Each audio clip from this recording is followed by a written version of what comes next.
Пътешествието на Максимилиан. Тежестта на миналото и надеждата за ново начало. Максимилиано винаги е вярвал, че животът е поредица от постижения, като всяка стъпка, която прави, го приближава към осъществяването на мечтите му. С успешна кариера, богатство, за което мнозина могат само да мечтаят, и огромна, луксозна къща, той изглеждаше, че има всичко, което всеки може да пожелае. Името му беше известно, репутацията му беше неопетнена и всички около него го виждаха като пример за успех. Но зад тази безупречна фасада имаше човек, белязан от дълбока празнота, дупка, която не можеше да запълни с нищо. Тази празнота имаше име Хелена. Хелена без съмнение беше голямата страст в живота на Максимилиано. Те се срещнаха, когато бяха млади, когато и двамата започваха професионалния си живот и имаха прости мечти, но пълни с надежда. Тя беше светлината в очите му, енергията, която движеше всяко решение, и животът му имаше смисъл само защото тя беше до него. За Максимилиан Елена беше повече от негова съпруга. Тя беше човекът, който го разбираше без думи, жената, на която можеше да разчита по всяко време, независимо дали за да се посмее или да сподели най-дълбоката си мъка.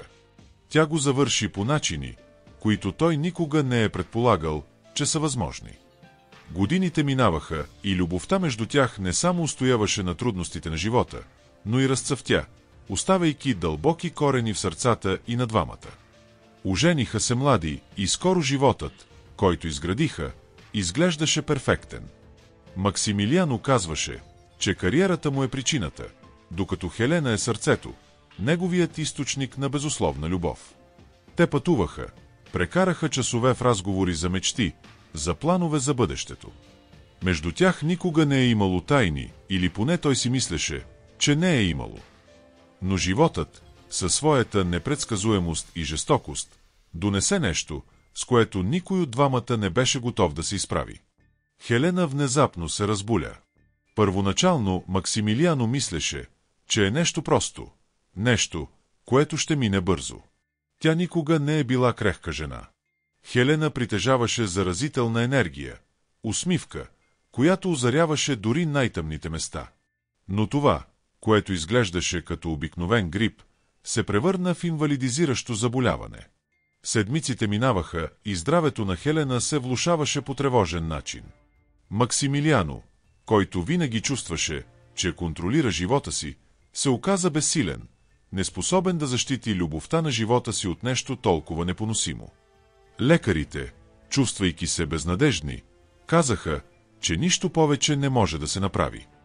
Максимилиан, в състояние на шок, прибягва до всякакви алтернативни лечения и нищо не изглежда да донесе облегчение. Той прекарваше дните до нея, гледайки как губи сили. Опитваше се да не показва страха си, мъката си, но Хелена, дори в своята крехкост, знаеше колко много страда той. Тя държеше ръката му, усмихвайки се нежно, казвайки, че всичко ще бъде наред, но Максимилиано знаеше, че тя се опитва да го утеши, както винаги. И един ден Хелена нямаше. Болката от загубата на Хелена беше нещо, с което Максимилиано не знаеше как да се справи. Животът му загуби блясъка си. Не знаеше какво друго да прави или как да продължи напред. Тя беше причината да се събужда всяка сутрин, причината животът му да има смисъл. Без нея Максимилиано се оказа в абсолютна празнота. Той прекарваше седмици, без да може да спи добре, без да се храни правилно и въпреки това продължаваше да изпълнява рутината си като зомби, без да знае какво да прави с болката, която поглъщаше сърцето му. Той отказа да приеме, че тя вече не е там. Празнотата, която го обзе, беше толкова дълбока, че за дълго време Максимилиано вече не виждаше смисъл в живота. Той продължи да управлява бизнеса си, поддържайки фасадата, но вътре беше разбит. Голямата, луксозна къща, която някога е била дом, пълен живот, сега беше студено, пусто място. Всеки ъгъл на къщата носеше спомен за Елена. С всяко празно място ти му липсваше още повече. Тя беше жената, която озари стаята с усмивката си, а сега той беше заобиколен оценки, чувствайки се все по-далеч от всичко, което някога е имал.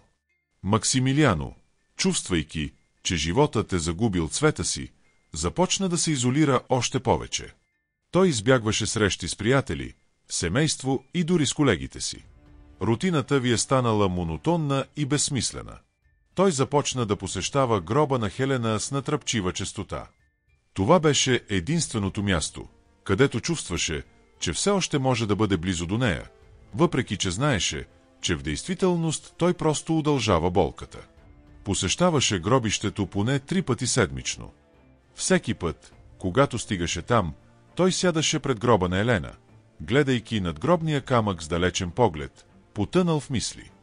Той и кратко говореше така, сякаш все още беше там, питаше как се чувства, какво мисли за бъдещето, за него. Понякога усещаше, че тя все още го наблюдава, но скоро болката от осъзнаването, че вече я няма, го връхлетя с пълна сила. Той живееше в безкраен цикъл от спомени, които го нараняваха и в същото време се опитваха да запълнят празнотата. С течение на годините Максимилиано се опита да продължи живота си, но истината беше, че той беше заседнал в миналото, към което вече не можеше да се върне. Приятелите му се опитваха да му предложат да продължи напред, да потърси помощ, но той не ги слушаше. Идеята да продължи, да намери друга любов, да започне от начало, изглеждаше като предателство към всичко, което беше преживял с Хелена. Тя беше уникална и той не можеше да проумее идеята да намери някой, който да замени. Това би било опозоряване на паметта и кратко. Самотата на Максимилиан беше дълбока. Той избягваше големи партита и събирания, и дори социалните контакти на работното място се правеха само по задължение. Той се държеше далеч от всички, сякаш светът около него беше без значение. Къщата, която някога е била място за радост, сега беше само празна сцена. Максимилиано се ангажираше все повече и повече с работата си, несъзнателен опит да избяга от болката, но дълбоко в себе си знаеше, че нищо не може да запълни празнотата, която чувстваше. Всяка вечер, докато лягаше да спи, усещаше как болката се засилва. Кошмарите, спомените за Хелена в болницата, образите на бледото и кратко и слабо лице не го оставяха на мира. Той се събуждаше, облен в студена пот, с учестено сърце, опитвайки се да разбере какво се е случило, защо. Но отговорите така и не дойдоха. И точно в един от онези сиви и дъждовни дни Максимилиано се озова в капана на още по-дълбок цикъл на самота. Реши да се разходи, без дестинация, просто да подиша чист въздух и да се опита да се разсее за момент. Той вървеше по улиците на града, гледайки в земята, без да вижда какво е около него.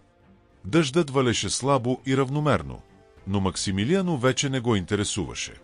За него времето вече нямаше значение.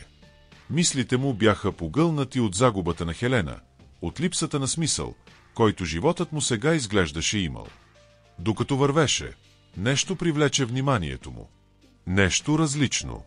Под навеса на малък магазин той видя млада жена, седнала на пода, с бебе на ръце. Изглеждаше уморена, изтощена, лицето й кратко бе белязано от страдание. Бебето беше увито в одеяло, но изглеждаше удобно в скута и кратко. Максимилиано почувства странен импулс, нещо, което никога преди не беше изпитвал. Той спря, наблюдавайки сцената, изпитвайки нужда да се приближи. Нещо в жената, начинът, по който държеше бебето, му се сториха познати, макар че не можеше да обясни защо.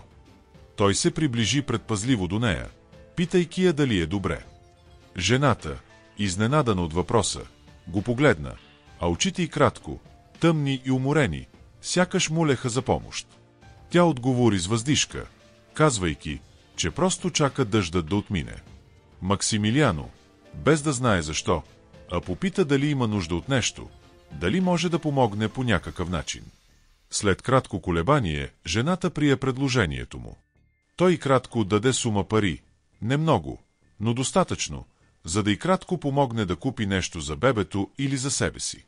Простият акт да помогнеш на тази жена, да предложиш ръка за помощ, събуди нещо в Максимилиано. Усещаше връзка, нещо, което не можеше да разбере.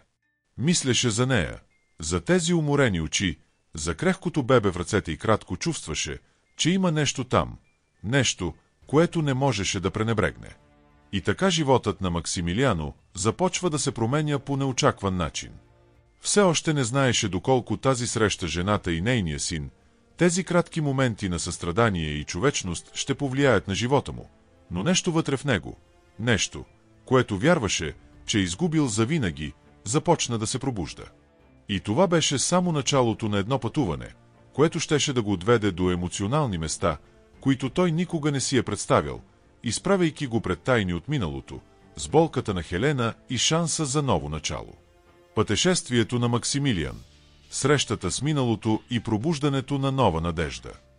След неочакваната среща с Луана и нейния син, Максимилиано не можеше да изхвърли от ума си образа на тази жена и детето. Сцената, толкова проста на пръв поглед, го бе трогнала по начин, който не можеше да разбере напълно. Беше свикнал да се държи на разстояние от всичко и всички. Но по някакъв начин тази кратка среща, този поглед на отчаяние и уязвимост го бяха накарали да се почувства, за първи път от много години, наистина жив. През следващите дни Максимилиано се опита да се убеди, че случилото се не означава нищо. Беше помогнал на човек, както всяко човешко същество. Но дори докато се опитваше да се убеди, че реакцията му е просто акт на доброта, нещо вътре в него отказа да пренебрегне тежестта на този жест. Не знаеше какво е, но чувстваше, че тази жена и детето имат нещо общо с неговия собствен път, с празнутата, която чувстваше и не знаеше как да запълни. Времето минаваше, а празнутата в гърдите му сякаш не намаляваше. Максимилиано установи, че постоянно мисли за Луана и нейния син Лукас. Улови се да пита какво се е случило с нея, как е животът и кратко и какво е накарало да живее така, както живее. Всеки път, когато минаваше покрай малкия магазин, където я видя за първи път, почти неконтролируем импулс го караше да погледне към шатрата, сякаш очакваше да я намери отново там. Но, разбира се, това никога не се случи. Дните минаваха и Максимилиано се опитваше да продължи с рутината си, но нещо изглеждаше различно. Започваше да поставя под съмнение собствения си живот, своите избори и дори болката, която го беше изяждала толкова много години. За него смъртта на Хелена беше последната присъда за любовта, и той никога не си е представял, че любовта ще се върне в живота му под някаква форма. Но нещо в душата му започваше да се променя. Тогава, след като посети гробището за още един самотен следобед, Максимилиано имаше неочаквана среща. Както обикновено, той се отправи към гроба на Хелена със свито сърце и ум, пълен с мисли, които сякаш никога не си отиват. Този ден вятърът беше силен, облаците в небето придадоха мрачен оттенък на атмосферата. Гробището, както винаги, беше притихнало, а Максимилиан седна на студения камък пред надгробния камък на жена си. Погледна името, издълбано върху надгробната плоча, и за момент се почувства напълно сам, изгубен в миналото. Нещо необичайно обаче го накара да погледне настрани. Пред себе си, по-далеч, той видя позната фигура. Беше Луана. Жената, която бе срещнал на улицата преди дни, беше там, коленичила, с бебето на ръце и говореше на надгробния камък на Елена. Максимилиано усти как сърцето му бие. Той примигна, мислейки, че очите му го лъжат. Откъде знаеше, че той ще дойде там? Какво правеше тя там? Не можеше да повярва на това, което видя. Луана беше навела глава, видимо развълнувана, говорейки с интензивност, която Максимилиано никога не можеше да си представи. За момент той се поколеба. Не знаеше какво да прави. Любопитството и объркването го обзеха, но в същото време той почувства нещо по-дълбоко, нужда да разбере какво се случва. Без да знае как, той стана и бавно се приближи. Когато се приближи достатъчно, за да го забележи Луана, тя вдигна очи, изненадана, но без да показва страх. Изглеждаше спокойна, сякаш това място беше наистина важно за нея. Максимилиано, неспособен да скрие шока си, попита: Какво правиш тук? Луана, все още със сълзи на очи, отговори със спокойствие, което впечатли Максимилиано. Трябваше да дойда тук. Трябва да говоря с нея, с Хелена. Максимилиано се намръщи, опитвайки се да разбере, но знаеше, че не може да го остави, без да попита повече. Той се приближи малко поблизо, вече с по-твърд глас. Откъде познаваш Хелена? Никога не съм я виждал да говори за теб. Как разбра за нея? Луана наведе глава, тялото й кратко леко се разтрепери. За момент тя сякаш се поколеба, но после се съвзе. Очите й кратко бяха изпълнени с дълбока болка и Максимилиано осъзна, че по някакъв начин тя се справя с загуба, голяма като неговата. Без да го гледа директно, Луана каза с нисък глас. Хелена. Тя беше майка ми. Аз съм нейната дъщеря. Тези думи прозвучаха като гръм в съзнанието на Максимилиано. Усети натиск в гърдите, сякаш щеше да припадне. Той направи крачка назад, неспособен да разбере какво беше казала току-що. Той беше пред жена, която, колкото и странна да изглежда имаше толкова дълбока връзка с Хелена. Идеята, че Хелена е имала дъщеря и никога не и кратко е казала, беше абсурдна. Максимилиано, опитвайки се да обработи информацията, най-накрая проговори. Това не е възможно. Жена ми, тя никога не е споменавала дъщеря. Как можеш да го кажеш? Луана го погледна. Лицето й кратко бе белязано от тъга и болка, и този път гласът й кратко беше пълен с емоция. Не лъжа. Хелена ме даде за осиновяване, когато се родих.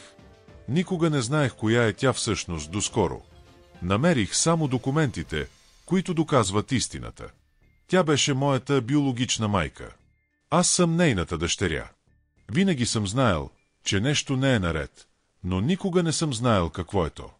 Максимилиано, изумен, се опита да възприеме думите на Луана. Изпита смесица от гняв, объркване и тъга. Как може Хелена да скрие нещо толкова голямо от него? Бяха споделили толкова много разговори, толкова много моменти. Как успя да го запази в тайна през всичките тези години? Гневът, който някога беше само шепот в сърцето му, сега беше в пълно изгаряне. Той погледна Луана, опитвайки се да разбере, опитвайки се да повярва на това, което казваше. Имаше нужда от отговори. Трябваше да знам какво наистина се случи. И колкото и да се опитваше да игнорира, част от него знаеше, че тази истина не е нещо, от което може просто да се откаже. Значи ти си дъщеря на Хелена, но не знаеш кой е баща ти. Попита Максимилиано с ярост в глас му. Луана го погледна с очи, пълни с тъга, сякаш се опитваше да събере сили да се изправи пред ситуацията. Не знам кой е баща ми. Израсна с друго семейство и винаги съм знаел, че съм осиновен, но самоличността на баща ми никога не беше разкрита. Сега знам, че Хелена е имала минало, което никога не съм си представил. И не знам какво да правя с всичко това. Максимилиано почувства дълбока болка в гърдите си. Празнотата, която носеше толкова много години, сега се чувстваше още по-голяма, потежка. Той знаеше, че любовта на живота му, Хелена, е крила тази тайна толкова дълго. Беше направила избори, без да му казва истината, и тези избори сега бяха пред нея, обърквайки живота на всички. Искаше да разбере, но въпросите придобиваха все повече смисъл. Без да знае какво да направи или какво да каже, Максимилиано бавно се отдалечи. Той вървеше безцелно, сърцето му беше пълно със съмнения, а умът му беше замъглен от откровението, което току-що беше чул. Опита се да разбере защо. Опита се да разбере какво означава всичко това. И докато вървеше по мокрите улици, мислите му се върнаха към онази жена и детето Лукас. Имаше още нещо там, нещо, което не можеше да пусне.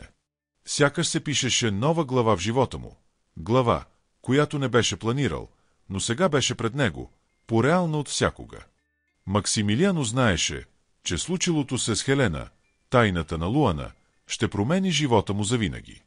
Гневът, който изпитваше, че не беше информиран, че не знаеше за дъщерята на Хелена, Беше примесен със странно усещане за нещо друго. Може би възможност. Може би шанс да разбере повече за това каква е била съпругата му, за това какво е пазила в тайна. Максимилиано не знаеше какво го очаква бъдещето, но едно беше сигурно – животът му никога нямаше да бъде същият. Въпросите, тайните, болката – всичко това сега беше част от нейното пътуване. Не знаеше какво да мисли за всичко това, но дълбоко в себе си чувстваше, че животът някак си го води по нов път. Пътуването на Максимилиан, разкритото минало и решението да се изправиш пред истината. Максимилиано крачеше безцелно, тежестта на думите на Луана блъскаше в съзнанието му като неспирно ехо, което не можеше да заглуши. Небето, облачно и мрачно, отразяваше суматохата, която се случваше в гърдите му. Не можеше да разбере как Хелена, жената, с която споделяше толкова години живот, бе пазила такава голяма тайна. Чувстваше се предаден не само от нея, но и от всичко, което вярваше за любовта, за доверието, което бяха изградили заедно. Но в същото време имаше нещо друго, което не можех да идентифицирам. Съмнение, може би надежда, че колкото и болезнена да беше тази тайна, може по някакъв начин да проправи пътя за нещо ново. Истината беше, че след смъртта на Хелена Максимилиан се чувстваше като сянка на себе си. Човекът, който беше изпълнен с енергия и увереност, сякаш беше изчезнал заедно с нея. Часовете, които прекарваше сам, празнотата, която го поглъщаше, и спомените за Хелена бяха единствените неща, които му даваха усещане за съществуване. При всяко посещение на гробницата, той преживяваше моменти от миналото с болка, която го задушаваше.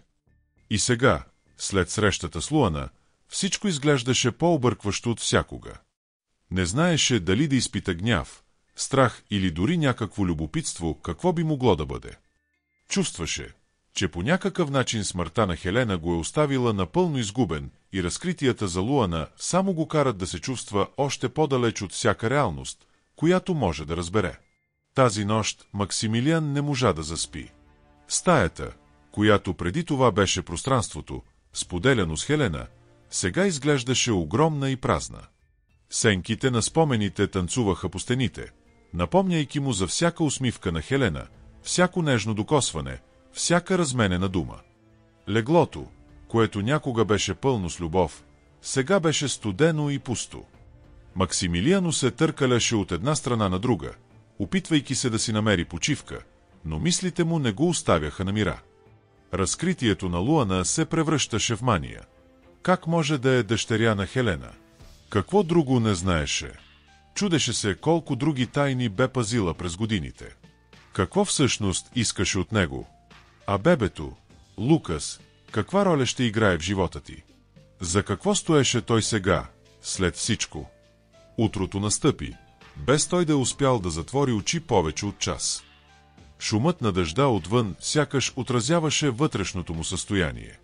Той стана от леглото и, както винаги, отиде до прозореца. Градът беше притихнал, обвит в мъгла, която забули сградите в далечината. Той погледна към небето и се зачуди какво крие бъдещето. Знаеше, че ако продължи да живее с тази тежест на плещите си, никога няма да намери покой.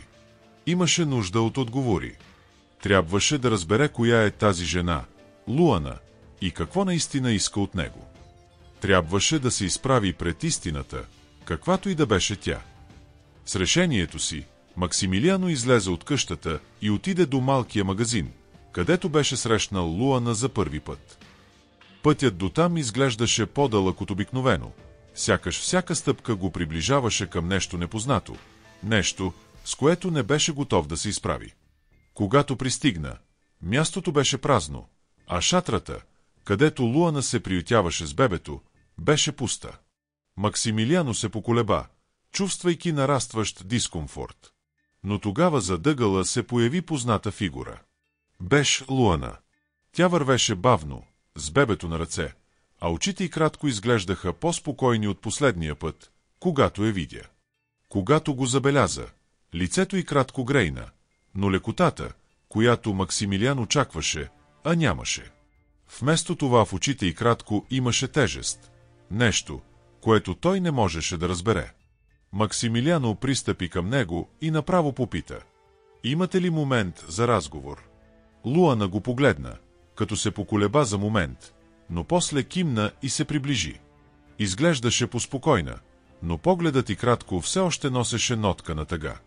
Максимилиан отново се опита да подреди мислите си, преди да заговори, но думите излязоха по-бързо, отколкото можеше да си представи. Не разбира. Хелена, жена ми, твоята майка, никога не е споменавала нищо за теб. Той никога не е говорил за дъщеря. Как може да стане това? Как може да си ми дъщеря? Аз не го знаех досега, каза той със смесени гняв и объркване в глас му. Луана въздъхна дълбоко, гледайки бебето, което спеше спокойно в ръцете и кратко. Тя сякаш претегляше всяка дума, преди да проговори.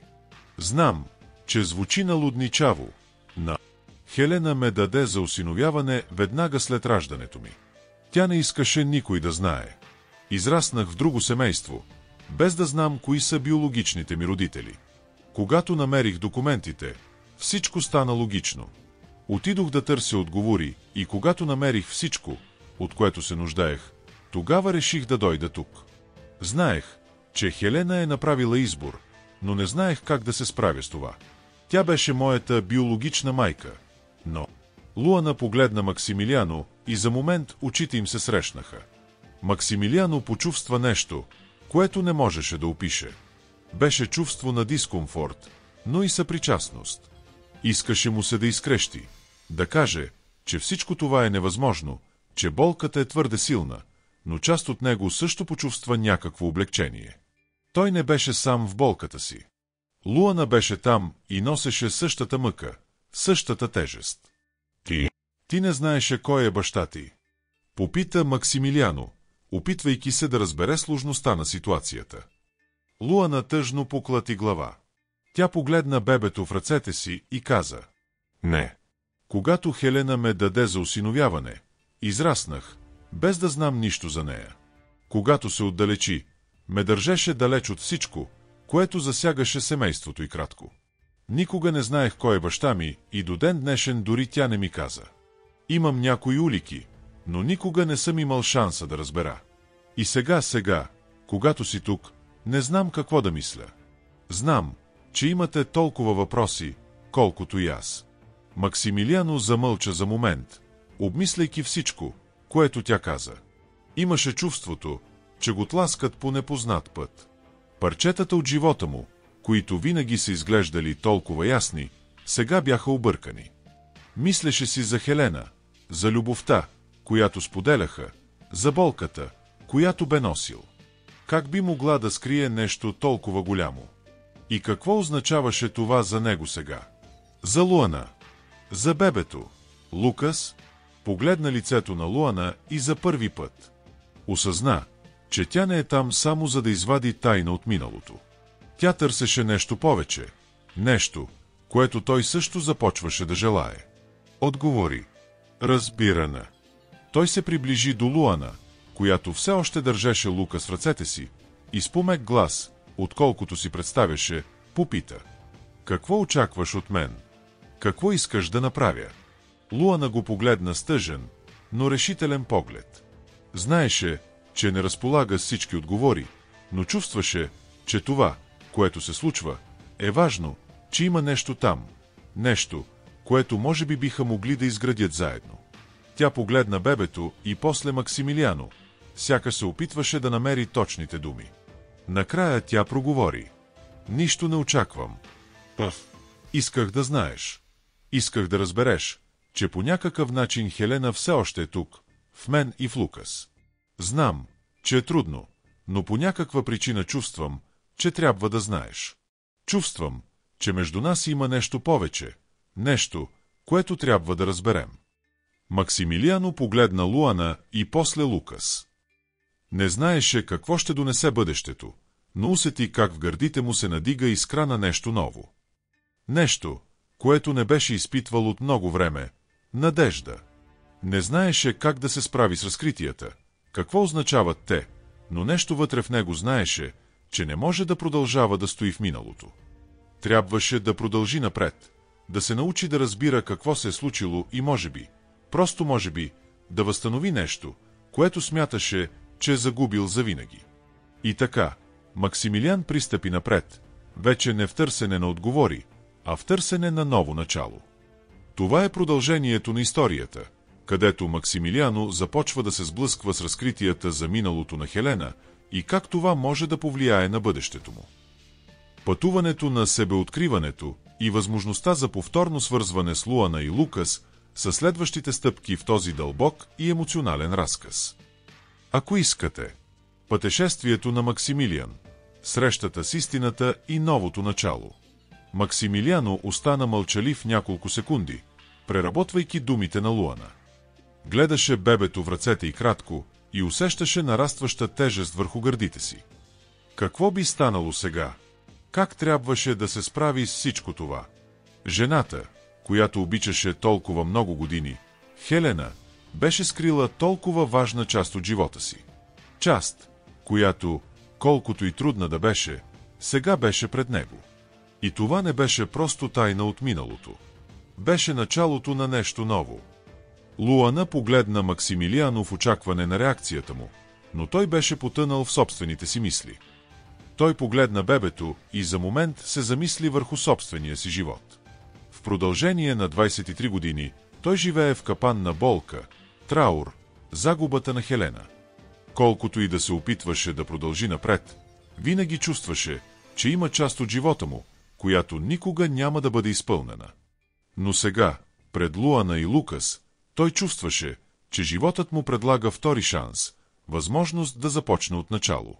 Той пое дълбоко дъх и отново погледна Луана, която чакаше отговора му. Изражението му беше смесица от тъга и решителност. Максимилиано знаеше, че не може да пренебрегне това. Не знаеше точно какво да прави, но едно беше ясно – не можеше да продължи да живее в миналото.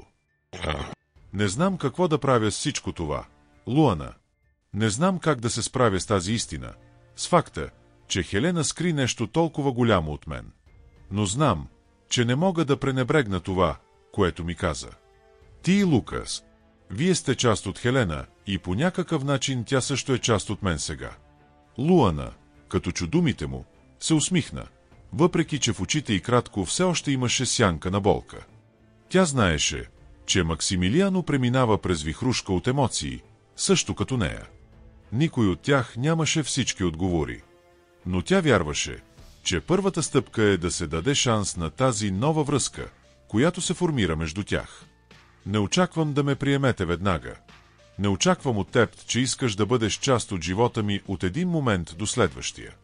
Но може би бавно можем да намерим начин да осмислим всичко това. Максимилиано я погледна и с дълбока въздишка направи жест, който изненада дори самия него. Той протегна ръка към Луана и с искрен поглед каза: не мога да обещая, че ще е лесно. Но искам да се опитам да разбера. Искам да знам повече за теб, за случилото се и, кой знае, може би, да се науча да живея с това, което беше скрито от мен.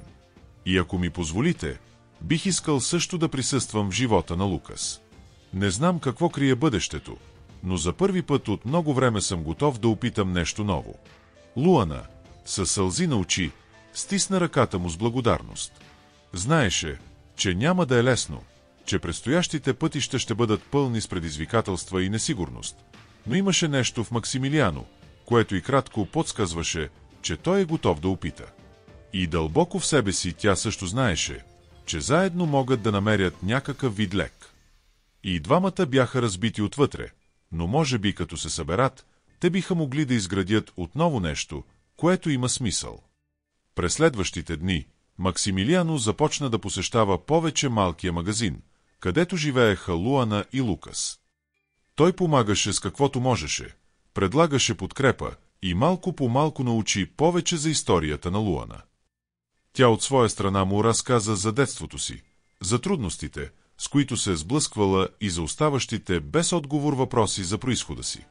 С течение на времето Максимилиано осъзна, че тя не е виновна за тайните на Хелена, а че като него тя е била жертва на миналото, което и двамата трябва да разберат. По време на тези посещения Максимилиан започва да създава връзка с Лукас.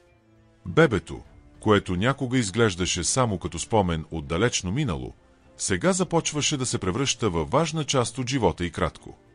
Той го държеше нежно, играеше си с него и в очите му видя възможност за бъдеще, което преди изглеждаше невъзможно. Все още не знаеше какво означава Лукас за него, но нещо вътре в него каза, че не иска да живее повече сам. Минаха няколко седмици и Максимилиано почувства, че животът му по някакъв начин започва да се променя. Той вече не живееше единствено въз основа на спомените на Хелена, а започваше да създава нови спомени, нови връзки. За първи път изпита чувство на надежда, каквото не беше изпитвал от много време. Започна да осъзнава, че болката от загубата на Хелена никога няма да изчезне, но може би, просто може би, щеше да се научи да живее с нея, да разбере какво го очаква бъдещето. Беше в тих следобед, докато Максимилиано и Луана седяха на малкия диван в магазина, той проведе разговор, който щеше да промени хода на тяхната история. Луана беше с Лукас в ръцете си, а Максимилиано я погледна, осъзнавайки колко много се е преобърнал животът му. Не знаеше какво ще донесе бъдещето, но чувстваше, че най-накрая е готов да се изправи пред несигурността, болката и всичко, с което трябваше да се изправи. Луана, знам, че има още много да разберем и за вас, и знам, че отговорите, които търсим, не винаги ще бъдат лесни. Но ако ми позволиш, искам да съм част от живота ти. Не знам дали мога да бъда добър баща на Лукас, но искам да опитам. Искам да дам шанс на него и на теб. Шанс, че може би ще започнем от начало. Луана го погледна с мека усмивка и за първи път почувства, че наистина е намерила някого, на когото да се довери.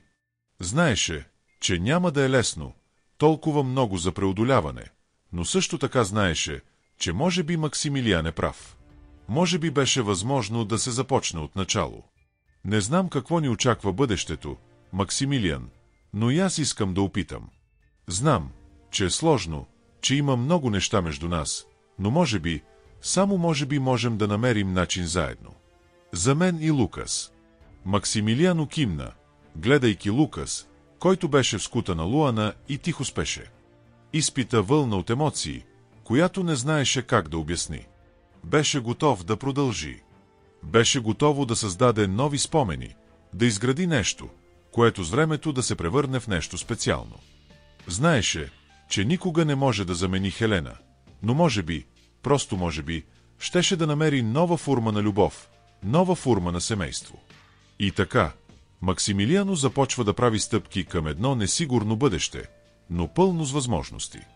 Знаеше, че пътят ще бъде труден и пълен с препятствия, но също така знаеше, че сега има нещо, за което да живее, нещо, което беше изгубил и сега беше отново шансът да започне от начало. Не знаеше как ще се развие историята му и Луана, но едно беше сигурно – той вече не беше сам. Последваха дни на учене, изграждане на нови връзки и изцеление на минали рани. Максимилиано започна да разбира, че болката, макар и никога напълно изтрита, може да бъде омекутена с течение на времето. Той откри, че любовта не е нещо, което може да бъде заменено, а нещо, което може да се трансформира, расте и да се поднови. И с това Максимилиано и Луана започнаха да изграждат нещо ново. Живот с нови значения, нови предизвикателства и може би ново начало и за двамата. И така историята на Максимилиан намери нова глава. Болката от загубата на Хелена все още беше част от него, но сега той знаеше, че може да живее с нея, докато прегръща бъдещето с Луана и Лукас. Животът, с всичките си изненади и предизвикателства, продължи и Максимилиан накрая беше готов да продължи.